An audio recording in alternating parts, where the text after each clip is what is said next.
আম্মারা ও বন্ধুগণ শুনি রাখো, পৃথিবীতে এমন একজন ওলি ছিল বাবা, নামটা শুনি না, তার নাম হলো হযরতে বাকি বিল্লাহ রহমাতুল্লাহ। হাজার হাজার ভক্তবিন্দু মুরিদান ছিল, এমন ওলি ছিল রে, বাকি বিল্লাহর ভক্তরা তার জন্য পাগল হয়ে গেত। একদিন তার ভক্তবিন্দু মুরিদকে বলে, এ বেঠারা, আমি বাকি বিল্লাহ যেদিন চলে যাব, তোরা আমাকে এত মায়া করেন কেন? ওই ভক্তবিন্দুরা বলছে, হুজুর গো, আপনি যেদিন চলে যাবেন দুনিয়া ছাড়িয়া, ও গো হুজুর, আপনার জানাজার কোন ইমাম সাহেব দিবে? আপনার জানাজার কোন মাওলানা দিবে? আপনার জানাজার কোন মৌলবী সাহেব দিবে? আপনি এত বড় আল্লাহ বলা। বাকি বিল্লাহ বলছে, বেটা, আমি বাকি বিল্লাহ তোর হুজুর বলি যাই, আমি যেদিন চলে যাব, আমার জানাজার ওই মৌলবী দিবে, ওই ইমামে দিবে যার জীবনে এক ওয়াক্ত তাহাজ্জুদ নামাজ কায়দা হয় না। সুবহানাল্লাহ। কন্ত বাবা, যার জীবনে এক ওয়াক্ত তাহাজ্জুদ কায়দা হবে না, তার ওয়াক্ত নামাজ কায়দা হবে কি? হবে না। তাহাজ্জুদ নামাজটা এত কঠিন নামাজ, আল্লাহকে কাছে রাখা, আল্লাহকে আপন করা নামাজ হলো তাহাজ্জুদ নামাজ। মুসলমান তো তাহাজ্জুদ তো দূরের কথা, জোহর পড়ে তা আসর পড়ে না, আসর পড়ে তা একবারে ফজর পড়ে, ফজর পড়ে তা একবারে ইশার যায়, যেরকম ঠিক নবী ঠিক। আর যদি ইশা ফজর না পড়ে, একবারে শুক্রবারে যে একা কাতারে দাঁড়ায়, যেরকম ঠিক নবী ঠিক। ডিজিটাল নামাজি একে সামনে যে শুক্রবারে 5 জুমে যায় নাই, নামাজ নাই, একে শুক্রবারে যে আল্লাহ সাপ্পা সাপ্পা করি প্রায় 25-30 জায়গা পড়ি ফেলেন। কিরে এত নামাজ পড়লু কে? হ্যাঁ হুজুর 5 জুমা পরে আসলাম, তো এখানে পড়ি নেই। কোন নামাজ আছে? নামাজটা আলগা, ইয়মাল জুমা, একটা জুমা গরিবের হজর দিন, চলে সুবহানাল্লাহ। হুজুর বহুদিন পর আসলাম, তো এখানে পড়ি নিলাম। আরে কোন সুরা করলি? হুজুর আমি তো সুরে জানি না। মুখ দিয়ে নড়াও। হুজুর তোমরা আলেমরা মুখ নয়, আমিও মুখ নড়াই, যেরকম ঠিক না ঠিক। বাবা কত ডিজিটাল নামাজি বাবা রে। বাকি বিল্লাহ চলে গেল দুনিয়া থেকে, হাজার হাজার ভক্তবিন্দুরা কান্দি পাগল, এই হুজুরের গুণ আমরা কিভাবে দেব গো? আমার এলাকার আর হুজুর কোনোদিন আসবে না। হাজার হাজার ভক্তবিন্দু জানাজা যে সামিল হয়ে গেল, কাতার হয়ে গেল। সব ভক্তবিন্দু বলল, গো ওলামা দিন আলেমরা কে আছেন গো? আমার হুজুর মরণের আগে কিছুদিন আগে ওসিয়ত করে গিয়েছে, যার জীবনে এক ওয়াক্ত তাহাজ্জুদ কায়দা হয় নাই, তাই আসি আমার হুজুরের জানাজারটা দিয়ে দেন। ওই দিন হুজুরের জানাজারে অমন আল্লাহওয়ালা আলেম মেলে নাই, কোনো মুত্তাকিন পরহেজগারি আসতে পারে নাই, কেউ জানাজা দেয় না। এত বড় ওসিয়ত হুজুর করে গিয়েছি রে, আমিও তো নিজের 5 ওয়াক্ত গ্যারান্টি দিতে পারে না, তাহাজ্জুদের কি গ্যারান্টি দেব? কে দিবে? সাহস পায় না, ভয় পায়। আল্লাহর ওলি এই ওসিয়ত করে গেল কেন? তাহাজ্জুদের কথা বলছে, 5 ওয়াক্তর কথা বলে নাই। যার 5 ওয়াক্ত নামাজ হয়েছে, নিশ্চয় তার 5 ওয়াক্ত নামাজে কোনো ভুল নাই, যেরকম সুবহানাল্লাহ। কেউ জানাজার দ্বিতীয় ইমাম হয় না, কেউ মৌলবী সাহেব হয় না, কেউ মুন্সি সাহেব হয় না, কেউ ইমাম হইতো চায় না, ভয় পায়। ওই দিন সুন্দর টুপি, সুন্দর দাড়ি, সুন্দর চেহারা সুরত নিয়ে দাঁড়াইলে হবে না, কারণ তোর ভিতরে নামাজের গলদ আছে, তোর ভিতরে ইমানের তাগত নাই, তোর ভিতরে এলেমের মর্যাদা নাই। তুমি যদি দাঁড়াও জানাজা দিয়ে, কিন্তু রাত্রি সামাল থাকবা, ঠিক না ঠিক? আল্লাহর ওলি ওসিয়ত করে গেছে রে, কেউ ছাড়তে পারে না। লাশ জানাজারের সামনে রলো, ভক্তবিন্দুরা কান্দা শুরু করলেন, হুজুর আপনি দুনিয়াতে কি ওসিয়ত করে গেলেন, আজকে আপনার জানাজার ইমাম হচ্ছে না। ওগো হুজুর আজকে আপনার জানাজার ইমাম হয় না, কেউ হইতে চায় না।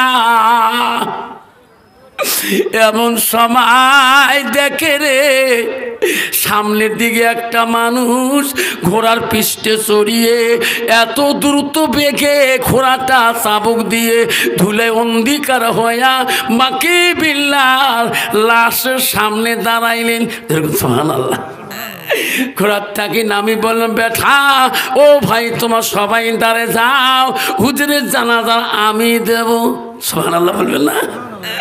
আরে হুজুরের জানাজার ওই ঘোড়ার থেকে নামি লোকটা হলেন, লোকটার বাড়ি কোথায় কেউ চিনতে পারলেন না, মুখের মধ্যে পর্দা লাগা আছে না যায় না, কোন দেশের মানুষ। এক এক করে 2 তকবীর 3 তকবীর 4 তকবীরে জানাজা শেষ হয়ে যায়। লাভ দিয়ে ঘোড়ার পৃষ্ঠে চড়ি লাগাম ধরে, ভক্ত বিন্দুরা দৌড়ে যায় ঘোড়ার লাগাম টানি ধরে। হুজুর কোথায় তোমার বাড়ি, কি পরিচয় তোমার? আমার উস্তাদের জানাজা দিলেন গো, আপনাকে আমরা কেউ চিনি না, কোন দেশে বাড়ি তোমার? যতক্ষণ পরিচয় দিবেন না, মুখের পর্দা সরাইবেন না, অতক্ষণ তোমার ঘোড়ার লাগা আমরা ছাড়ি দেব না। সুবহানাল্লাহ বলবেন না? এখন সুবহানাল্লাহ। ভক্ত বিন্দুরা ঘোড়ার লাগাম ছাড়ি দেয় না। কোন জায়গা বাড়ি তোমার? পরিচয় কি? তোমার নামটা কি?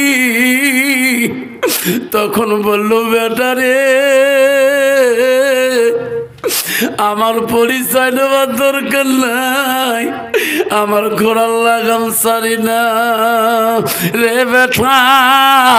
আমি যে ওসিয়ত করে গেছিলাম, আসি ওসিয়ত পূরণ করার আলেম নাই বেটা রে।